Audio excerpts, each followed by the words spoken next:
Welcome to the Sharkpreneur podcast with Kevin Harrington and Seth Greene. Kevin Harrington is the inventor of the infomercial, one of the original sharks from the hit TV show Shark Tank, and has generated over $5 billion in TV and digital direct response sales. Seth Greene is the world's first trusted authority on cutting-edge direct response marketing, a best-selling author, and the only 3-time Marketer of the Year nominee. On the podcast, Kevin and Seth interview Sharkpreneurs who share straight talk on what it takes to explode your business. Why do so many businesses struggle while others seem to explode overnight? Do you wish you had the secret to this type of exponential growth? Now, I've scaled more than 20 businesses to over $100 million, and it's not just luck. In my new book with Mark Tim, Mentor to Millions, you'll learn the repeatable framework I use in all my business ventures for massive success. Order at kevinmentor.com and get over $1,000 in bonuses. Head to kevinmentor.com. Welcome to the Sharkpreneur podcast. This is your co-host, Seth Greene. Today I have the good fortune to be joined by Darrell Amy, best-selling author, international best-selling author of Revenue Growth Engine. He is a growth architect helping great people and great companies grow. His mission is to help 10,000 great companies double their revenue so they can make a world a better place. RevenueGrowthEngine.net. Darrell, thank you so much for joining us. Seth, it's great to be here. I'm looking forward to our conversation today. Yeah, so I've got like all these pages dog-eared, highlighted. I don't think people should read this book. I think they should implement this book. So let's go back in time a little bit, because I know you haven't always been a revenue growth expert. How did you get started? Well, I, straight out of college, had a marketing degree in my hip pocket, but I wanted to get a fast start. So I accepted a job in technology sales, up and down the street in the market, hardcore. Back then it was office equipment sales. During that time, I really fell in love with sales. I got involved in sales leadership, started training and developing reps. I was a regional manager for a technology company. And during that time, I got the vision for actually starting a sales training company. So I did that. We started in 2004, sales training, teaching sales reps how to have conversations with business owners about things they care about, that real business acumen. And as fate would have it, my very first client said, "Hey, Darrell, everything you taught our sales team is fantastic, but our website doesn't say anything about it. Do you build websites?" To which my answer, being my first client, was, "Yes, sir, we build websites." I'll figure that out right now. And I'd actually built one for a nonprofit and all of that. But I dusted off my marketing degree, and in 2004 found myself as the owner of a marketing agency as well. And so now for the last 18 years, I've had a foot in both the sales and the marketing world, working in both areas simultaneously. And it's been a lot of fun, but all of it is aimed at, hey, how can we accelerate the growth of our business? Which, right now, this is a time when we absolutely have to accelerate growth. You are absolutely right. All right, so we're going to dive right in. You say there are only 2 ways to grow revenue. What are those 2 ways? Well, if you boil it all down to its most basic level, we can get really complicated. There's a lot of shiny objects in the marketing world. There's a lot of cool stuff going on in sales and sales enablement, not to mention, the whole virtual selling thing. And we can get really distracted with that. But the goal is to grow revenue. And there's only 2 ways to grow revenue. And it's actually really simple, but very profound.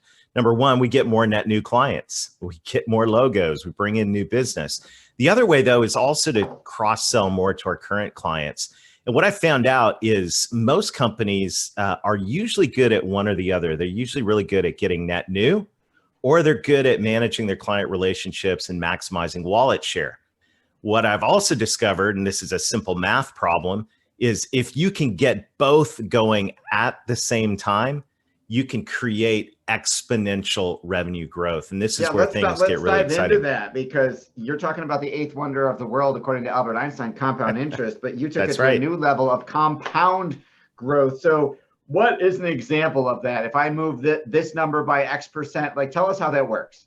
Well, let's look at linear growth first. If you're, if your definition of growing your business is getting only net new customers, then you're linear. If you grow 10% year over year, that's what you're going to grow. And by the way, the investment world has this cool thing called the rule of 72, right? If you take the number 72 and divide it by the return on investment, you'll see how many years it takes to double your money. We'll do the same thing with your business. Take the rule 72.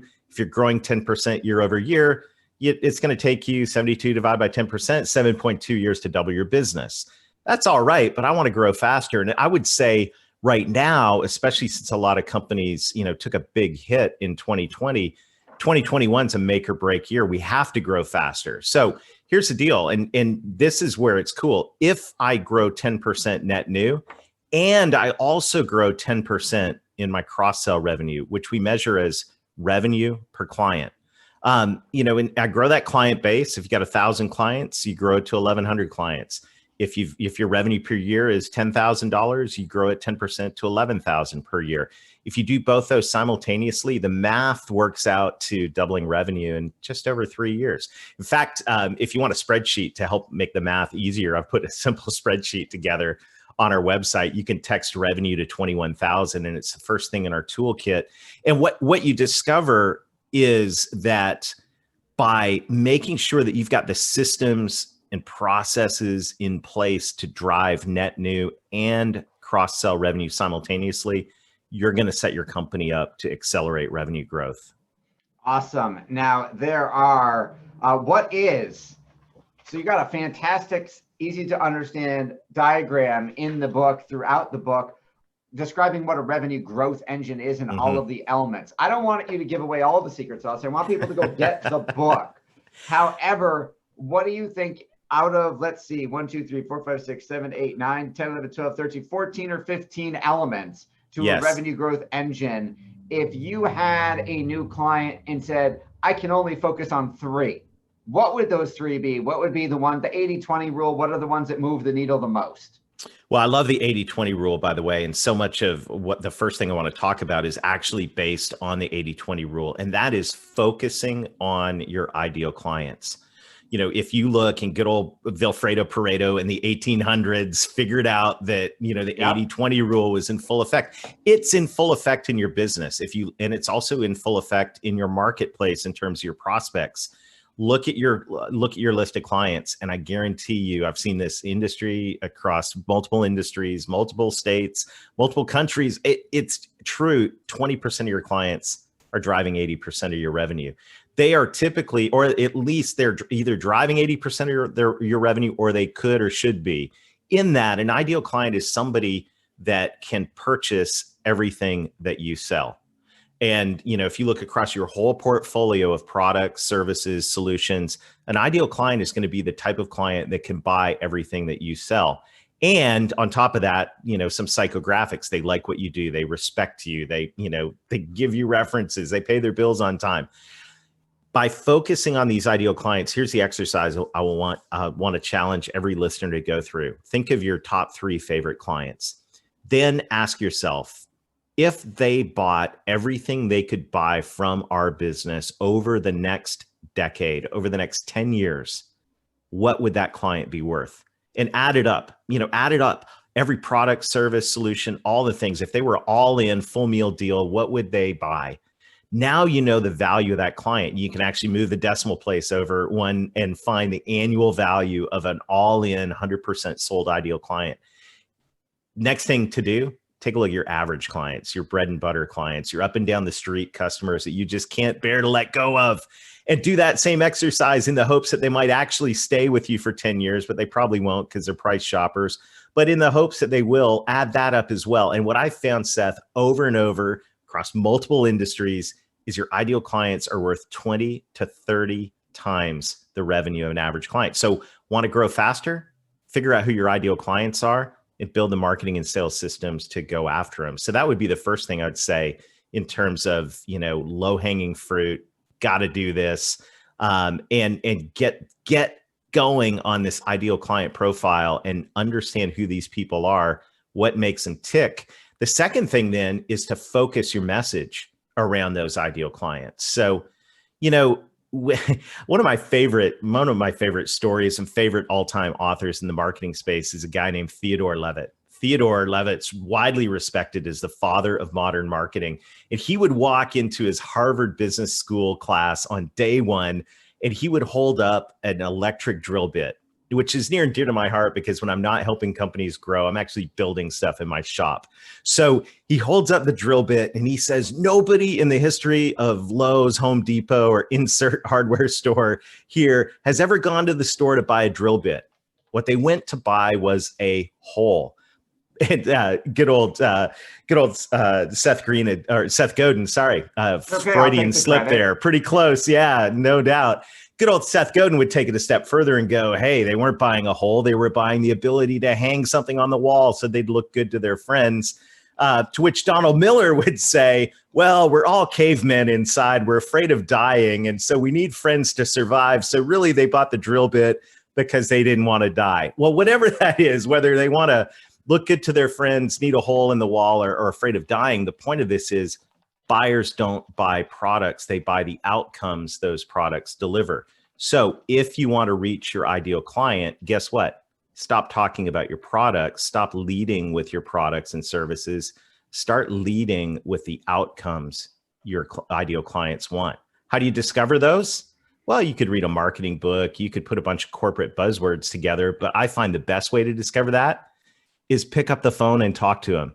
ask your ideal clients what's going on in your business. Write a case study. Talk to them, and they will feed back to you the outcomes, the goals, the challenges that are top of mind to them. And then you can make sure that all of your marketing messaging, all of your sales messaging leads with outcomes. And that right there is going to dramatically improve the success rate of most organizations. Absolutely. Now, you say in the book that a lot of professional sales folks don't get the results they want because their proposals are just simply boring. What's wrong with the way we're proposing to do business now? And what are some ways we can fix it? Well, it goes right back to outcomes, right? So remember, your buyers, most proposals are product centric.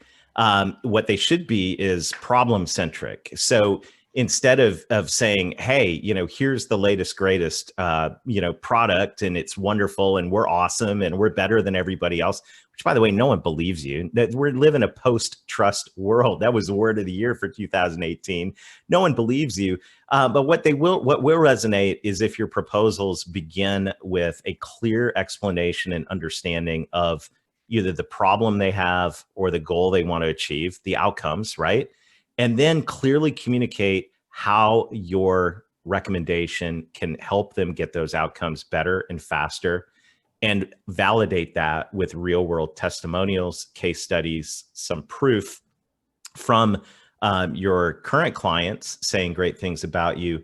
And then don't end on the price. This is my big pet peeve for proposals, because I've sat across the desk from many people and flipped through the proposal. And what's the last page of every proposal? Price. The price, right? It's the big bomb. And by the way, what does every prospect immediately when they get a proposal flip through to or scroll to? The end to get a price. The last page, so they can get the price. So I don't like ending on the price. I think that's kind of just rude. The investment amount. By the way, when you do show the price, you need to also show the return on investment, the tangible and intangible benefits they're going to get from acting.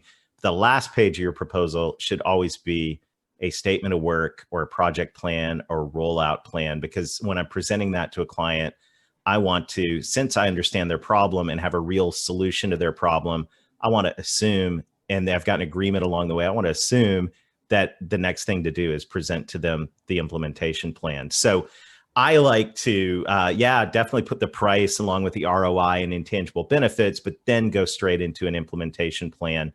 And throughout that implementation plan, once again, focus on how it's going to help them meet get the outcomes that they want. That's awesome. I think we need to revise our proposals. When you are coaching sales teams that are selling business to business at a high level, are you having them, are their proposals on a Word doc? Is this a PowerPoint? Well, how are they delivering them? Yeah, that's a great question. There's a lot of amazing technology right now to deliver proposals. And, I highly recommend a couple of things. First of all, we know, Challenger customer research about 10 years ago revealed that on average, there's 6.8 decision makers in the average B2B transaction, right? 6.8 decision makers. I actually was on a Power Lunch Live last week quoted that, and Brent Adamson chimed in and he goes, there's actually 12 now. So the point is, A, it's cool when Brent Adamson chimes in on your live Facebook. But second of all, the point is there are a lot of people that are looking at that proposal. Some you may have met during the sales process, others you may not have. So you need to be able to have something that stands on its own, and you need to be able to understand how it's getting shared throughout the organization. I really like some of the new proposal presentation and electronic signature platforms that allow me to be able to see how that's getting interacted with as it gets passed around the organization. And so there's a bunch of them out there. I mean, some of our clients use DocuSign, we use PandaDoc. It's a really cool way to make it not only easy to sign, but also just to see how people are interacting with it. And I think that's very valuable. And inside that world now, we're also seeing proposals delivered with video. So it's not just an email, but I like to actually take a video using like a BombBomb or a similar product where I'm going through and actually presenting that proposal to them on video in a screen grab. And what's happening now is as that gets passed through the organization as well, it's not just the document that's getting shared, but they're also seeing my face and they're hearing the reasoning and the benefits behind all of it and how it's going to help them hit their outcomes. Absolutely. I think that makes a lot of sense. You've got something in here that I absolutely loved. What is the Decision Maker Survival Kit? Well, this was an idea we came up with based on this number of multiple decision makers and influencers in the B2B space. And the reality is, even pre-pandemic, when we, could go face-to-face, the reality is with 11, 12 decision makers, there's no way you're going to meet all of them face-to-face. It's just impractical, right? So what we recommend is putting together a decision maker survival kit. In other words, coming up with a strategic way that you can actually share collateral, case studies, maybe even some swag, something that you can give and deliver to the various decision makers and influencers inside that buying cycle. And all 12 of those people don't come to the table with the exact same needs. The financial decision maker is thinking something different than the technical decision maker, who's thinking something different than the operations and the end user. So think about all the different people, the different personas that are involved in a transaction and go, okay, what type of questions do they have? Tip of the hat to Marcus Sheridan, right? And they ask, you answer. What types of questions do they have? What are the outcomes that they value? And could we put something together that we could deliver to them digitally or even physically that would answer those questions, build credibility, and make sure that, there's nothing worse than coming. We've all been there in sales, right? Where you show up to the closing appointment and somebody's in the room that you've never met before. Says, can you just recap everything you talked about? Yeah, can you read exactly, right? Yeah, and you can see in their eyes, by the way, I hate you. You just like, all of that, and that's not a good place to be. But we've all been there. So how can we mitigate some of that by understanding who's on the buying team and then maybe proactively even sending something tangible and physical out to them? It doesn't always have to be digital. And, there's some creative ways there that we're seeing organizations do that, even in the tech space. So decision maker survival kit. I mean, if you think about in the B2B space, when somebody's making a decision, there's a risk involved, right? There's risk on the business side. What if it's a bad thing for the business? But the real risk is, what if it's a bad thing for me? Like, what if I make a decision or I raise my hand and vote yes on a decision and it's a bomb? Like, what does that mean for my career? So you got to understand, when people are going into a B2B buying environment, the risks are both business and personal. And anything we can do to, lower buyer resistance, increase buyer acceptance, that's good old Tom Hopkins, 101. The more successful we're going to be in winning over the people on that buying team we need to win over. Absolutely. Darrell, your passion's obvious. What do you like best about what you do? I love helping great companies grow. And, I was passionate about this before the economic crisis that we're in right now, but realizing as we look into 2021, that 2021 is a make or break year for most organizations and most salespeople. And, so I'm passionate about helping great companies grow. And in this case, great companies get out of the ditch. And I'm talking about companies that provide meaningful work. They've got a great corporate culture, and they're also the type of companies that give back to the community. And I'm involved in several nonprofits. And here's the deal: the people that move the needle for nonprofits, generous business owners. So even just for the communities that we live in, not just the economy overall, we need great businesses to grow and grow faster. And that's what lights my fire and gets me up in the morning. Beautiful. Well, we greatly appreciate your time. We know it's valuable. This has been Seth Greene with Darrell Amy of Revenue Growth Engine. Darrell, for the folks watching and listening, where is the best place for them to go to get the book? And where is the best place for them to learn more about all things Darrell? Absolutely. Well, of course, you can go to the good folks at Amazon, search for Revenue Growth Engine.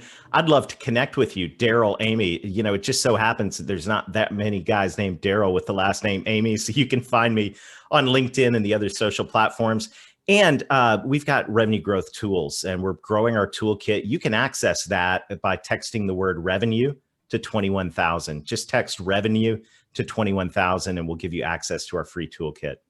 Awesome. Again, Seth Greene and Darrell Amy. Darrell, thank you so much. My pleasure. Thank you, Seth. Do you need money to fund your idea, product, or service? Are you ready to take your business to the next level, but need capital to get it done? Kevin Harrington has heard more than 50,000 pitches and knows how to help you make the perfect pitch to get the funding for your entrepreneurial dream. He's distilled the process down in his perfect pitch cheat sheet, and it's yours for free. Just text PITCH to him right now at 727-888-2100. Text PITCH to 727-888-2100 right now and claim your free perfect pitch cheat sheet. Text PITCH to 727-888-2100 to start funding your dream today. This show has been produced by Market Domination, LLC. To discover how you can have your own show completely done for you and turn it into a real published book and become the authority in your marketplace, go to www.marketdominationllc.com/podcast offer.